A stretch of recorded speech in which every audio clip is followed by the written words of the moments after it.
பிரதமருக்கு தன்னுடைய கண்டனத்தை ஒரு கடிதமாக எழுதி வைத்துவிட்டு அவர் தற்கொலை செய்துள்ளார். தன்னுடைய எழுத்தின் மீது அவருக்கு இருந்த காதல், ஒரு வரியை கூட மாற்றுவதற்கு தன்னுடைய உயிரையே கொடுக்கக்கூடிய அளவுக்கு எழுத்தின் மீது காதல் கொண்டவர்கள் இருப்பது பார்க்க. அப்படி எழுத்து என்பது உயிர் என்பதனால் தான் தமிழ் எங்கள் உயிருக்கு மேல் என்று எத்தனையோ உவமைகளை சொல்லிய பிறகு முடியாத ஒரு உவமையாக தமிழ் எங்கள் உயிருக்கு நேர். வள்ளுவர் காதலின் சிறப்பை பேசுகிற பொழுது உடம்போடு உயிரிடை என்ன மற்ற அண்ணா மடந்தையோடு எப்படி நட்பு என்று குறிப்பிட்டார். அவளுக்கும் எனக்கும் இருக்கக்கூடிய காதல் எத்தகையது என்றால் உடம்புக்கும் உயிருக்கும் இருப்பது போல. அது இல்லாமல் இது இல்லை, இது இல்லாமல் அது இல்லை, அப்படிப்பட்டது என்று சொன்னார். அதனால்தான் பாரதிதாசனும் 1000 உவமைகளை சொல்லி தமிழுக்கும் நமக்கும் இருக்கக்கூடிய தமிழ் எங்களுடைய வீரத்திற்கு பாலாக இருக்கிறது, வேறாக இருக்கிறதெல்லாம் பாடிவிட்டது. கடைசியில் அப்படி எங்கள் உயிருக்கு நேர் என்று பாடினார்.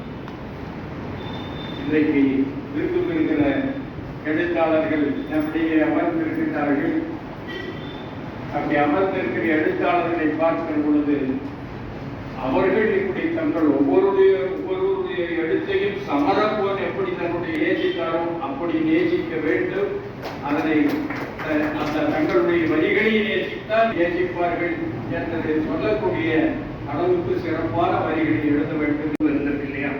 அப்படி ஒரு முதல் தொகுப்பை ஒரு சின்ன அன்றைக்கு தான் அறுப்புகின்ற ஒரு செடிக்கு நீர் ஊற்றி அதை பாதுகாக்கிற ஒரு பணியை தான் புன்னகை போன்ற இலக்கிய அமைப்பும் பொள்ளாச்சி இலக்கிய வட்டம் போன்ற ஒரு இலக்கிய அமைப்பும் தொடர்ந்து செய்து கொண்டு வருகிறது அப்படிங்கலாம். ஏன்னா இலக்கிய வட்டத்துக்குள்ள முதலாக உள்ள நுழையும் போது அவங்க மிரட்டக்கூடாது. நம்ம கிட்ட கவிதைக்கான கோட்பாடுகள் நிறைய இருக்கு, கவிதைக்கான எதிர்பார்ப்புகள் நிறைய இருக்கு. நாம பல்லாண்டு காலமாக கவிதையின் வாசகர்களாக இருக்கிறோம், எழுத்தாளர்களாக இருக்கிறோம். அந்த ஒரு அளவுகோலின் படி நாம் கவிதையை தொடர்ந்து அளவு செய்து கொண்டே வருவதன் காரணமாக முதல் தொகுப்பையும் அப்படியே எதிர்பார்க்கிறோம்னா அப்புறம் அந்த இடைவெளி இருக்கு, அந்த நிஜத்துக்கும் நம்மளுடைய அளவு இருக்கு, அதை நிரப்பவே முடியாது. போல கொஞ்சம் கீழே இறக்கி முதல் தொகுப்பை வெளியிட கவிஞர்களை இன்னும் வாஞ்சையோடு அணைத்துக் கொள்ள வேண்டியிருக்கிறது. அதுதான் அவர்களுக்கு புதிய திசைகளை காட்டுகின்ற, புதிய வழித்தடங்களை அமைத்துக் கொடுக்கிற ஒரு இடமா இருக்கும். அல்லது தொடர்ந்து கவிதையை இயக்கிறதுக்கானது அவர்களுக்கான ஒரு வெளியை நாம் உருவாக்கி தர முடியும். முதல் தொகுப்பிலேயே நாம் விமர்சனம்ன்ற பேர்ல அவர்களை பக்குவத்தான் படுத்தணுமே ஒழிய அவர்களை காயப்படுத்திவிடக் கூடாது என்பதிலும் பொள்ளாச்சி இலக்கிய வட்டமும் புன்னகையும் ஒரு தீர்மானமான முடிவோடு இருக்குது. அதன் காரணமாக முதல் தொகுப்புக்கான விருதை கொடுத்து அவர்களை இன்னும் வேகமாக ஓட செய்ய வேண்டும், இன்னும் வேகமாக இயங்க செய்ய வேண்டும் அப்படிங்கிற ஒரு திட்டமிடுதல் தான் இது. இந்த முதல் தொகுப்புக்கான விருது அப்படிங்கிறது வெறும் அங்கீகாரம் மட்டுமல்ல, அது உங்களுக்கெல்லாம் உங்க மேல இன்னும் கூட ஒரு அழுத்தத்தை வைக்கக்கூடிய ஒரு செயல்தான். அடுத்த தொகுப்பு இன்னுமே அற்புதமாக இன்னும் ஆழமாக வெளிவரணுங்கிற வேண்டுகோளோடு தான் இந்த விருது உங்களுக்கு வழங்கப்படுகிறது. அந்த நம்பிக்கையும் எங்களுக்கு இருப்பதால் தான் இந்த விருது உங்களுக்கு வழங்கப்படுகிறது அப்படிங்கிறதையும் சொல்லிக்கிறேன்.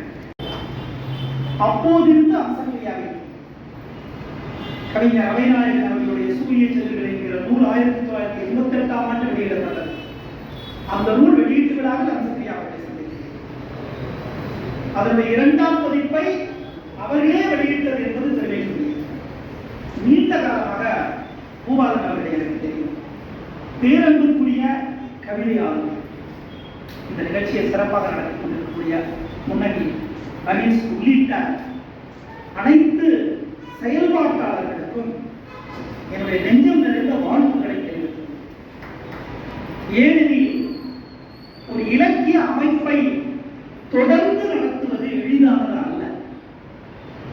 அதன் சிரமங்களை அறிந்தவர் தான். ஆகவேதான் தொடர்ந்து இலக்கிய அமைப்பை, ஒரு இதழை, இது போன்ற விருது வழங்கும் நிகழ்ச்சிகளை, வெளியீடுகளை செய்து கொண்டிருக்கக்கூடிய ஒரு உன்னதமான பணியை இந்த புன்னகை அப்பொழுது இருந்த டெட்லி சேனநாயகா என்ற பிரதமருக்கு தன்னுடைய கண்டனத்தை ஒரு கடிதமாக எழுதி வைத்துவிட்டு அவர் தற்கொலை செய்துள்ளார்.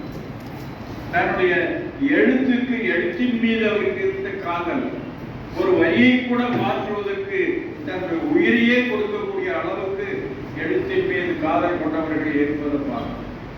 அப்படி எழுத்து என்பது உயிர் என்பதனால்தான் தமிழ் எங்கள் உயிருக்கு மேல் என்று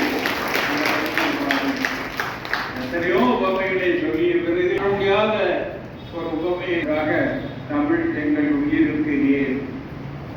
வள்ளுவர் காதலின் சிறப்பை பேசுகிற பொழுது உடம்போடு உயிரிடை என்ன மற்ற அண்ணா மடந்தையோடு எப்படி நட்பு என்று குறிப்பிட்டார்.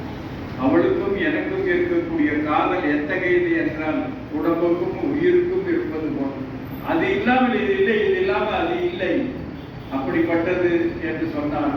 அதனால்தான் பாரதிதாசனும் 1000 உவமைகளை சொல்லி தமிழுக்கும் நமக்கும் இருக்கக்கூடிய தமிழ் எங்களுடைய வீரத்திற்கு பாலாக இருக்கிறது, வேறாக இருக்கிறதெல்லாம் பாடிவிட்டது. கடைசியில் தமிழ் எங்கள் உயிருக்கு நேர் என்று பாடினார். இன்றைக்கு விரும்புகிற எழுத்தாளர்கள் நம்மிடையே அமர்ந்திருக்கின்றார்கள்.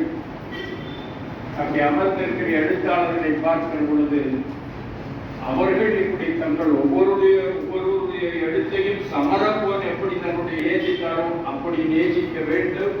அதனை அந்த தங்களுடைய வரிகளை நேசித்தால் நேசிப்பார்கள் என்பதை சொல்லக்கூடிய அளவுக்கு சிறப்பான வரிகளை எழுத வேண்டும்.